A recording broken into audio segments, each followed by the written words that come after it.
Hi everyone. Can you hear me? Yeah? Okay. First I want to say thank you to you for inviting me. I'm thrilled to be here. And thank you to everyone for coming. Your literary relationship means everything to me. So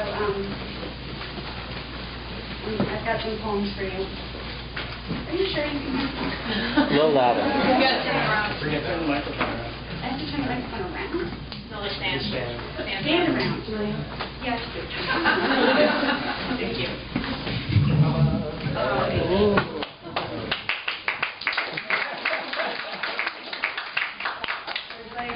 You broke it.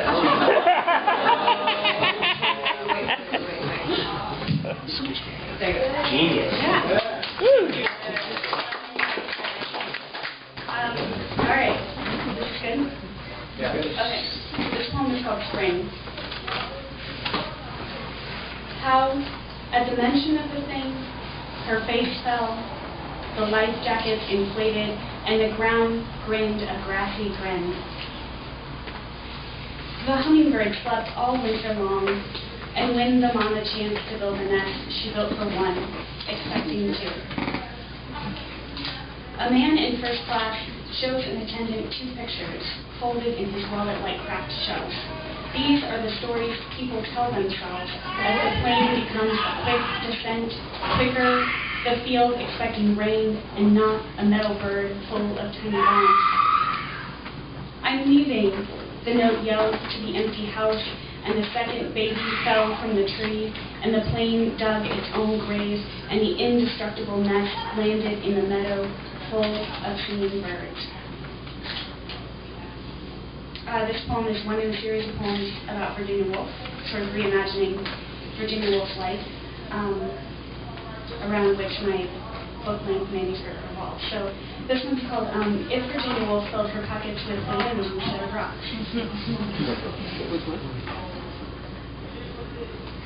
Wires below are cutting land into property. From above, the houses look like small, blockish heads, chimney mouths and surprised O's, long blurs of green fields, and strange silo shapes. Leonard will be sleeping, dreaming of the kettle's steam. And then the clouds come up suddenly, stalking in large elephants of white hair, faces unimpressed with your bluey body and careful bun. Go back to your man, your drawer full of letters, one softer cloud motions. Stop being the fool with balloons. At once, you hit your head on a black bit of plastic. You rattle the sky and the stars. The clouds kiss you, gathering together like a bouquet of black peonies. You have reached the edge of the set, and there is nowhere else to go.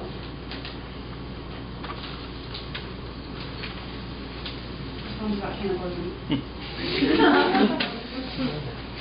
And then the rain barreled down on the train at Donner Pass, and the wheels screamed, "My love is good, California!" burning themselves out and straining all of their sparks. One dining car full of dirigibles and ghosts and other loony souls sways through the thickly sliced fat of snow in the Sierras. A boulder comes down. An honest man would call a blessing by its married name, resume a prayer over a cold meal, hold the rosary of hymns a bit tighter. Know this. Women and love are alike. Know if it crosses the mountains as a hungry herd of travelers, they too might take pause. Ancestors will come dance by the windows, waving their sapphire hands.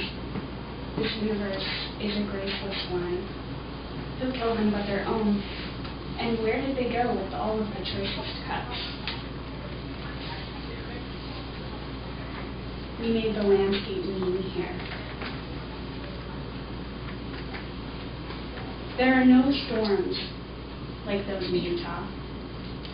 And the heavens opened up, and the rain sad and drowned. If we had known then that there would be no going back the way we came, I think we would have understood why those who traveled this way had no choice but to eat their own. Is it time for listing? Hair? Yes. A finger, too. A heart, some skin, the flattest topography, and scars, the roadmap. the shoulders where my broken down vessel still waits for a nosy stranger to pull over and check under the hood. We said monsoon like it was a doggy bag we could open later, winter can conquer. But what we didn't realize when we started down this landscape we made mean with warmth, which desire was a crescent of wet on the desert skyline, and close as our parched bodies come to it like a chubby cactus, shaped like a heart. We made the landscape mean here, and neither animal nor kindness could jump the car. While I wait in the slowly dancing sand, you become a mixture of mud and mirage, to which I address this strange weather, no more expectant than the same oasis song. The desert, a thin line of heartbeat, the road, a long dark shadow. This next poem comes from having spent the last 3 summers in New England, and by golly, being in New England on the 4th of July is really intense. It's like the most patriotic Judaism I've ever been. So I happened to be in Westminster, Behm-Steinberg, Massachusetts last year, which is where Johnny Appleseed was born. So I wrote a poem called Johnny Appleseed. Look, I lived a life that was good. Even the animals loved me, and the savages too. I wed no wife, just the hills of colonies. They gave me children of knotted wood, spines of pines, and the personal luxury of shade. I know a man who gave up the ghost once he lost his potency, but that man will never be me. I am kind and good, the bringer of truth and sustenance, a sometimes pollinator, a scatterer of seed. I said, the woods are dark, that refuse generosity, and that darkness moves through the body and unselves us. I say, I know an America unshaved and passive. I fought battles only with the soil, to accept a foreign thing, to take it inside and grow it, for I have seen the glory of the apple and the ghost. And this last poem, The View from Pinochet's Casket. December 10th, 2006.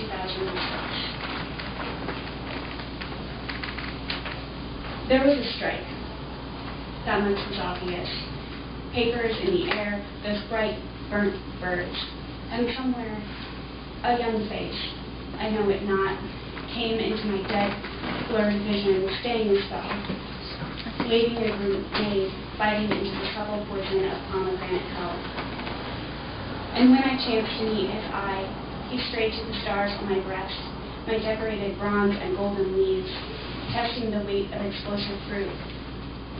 And why was I in such a small box, such a sheath to hold a sword this size?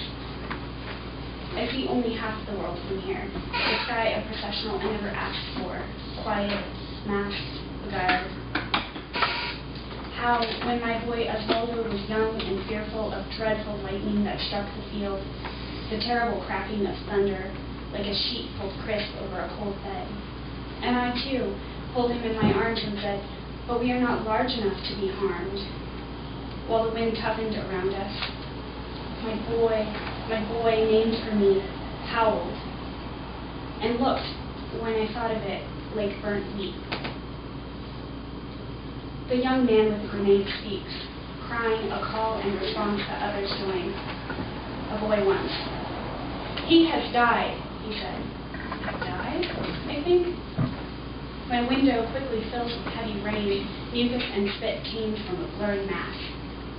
All my boys clutch newsprint emblazoned with a face not unfamiliar, a face trained to see the leaves before the trees. It was a beautiful flash before I went that made me fall so hard for them. It was a lovely crash my heart did make that made them rejoice so. Thank you.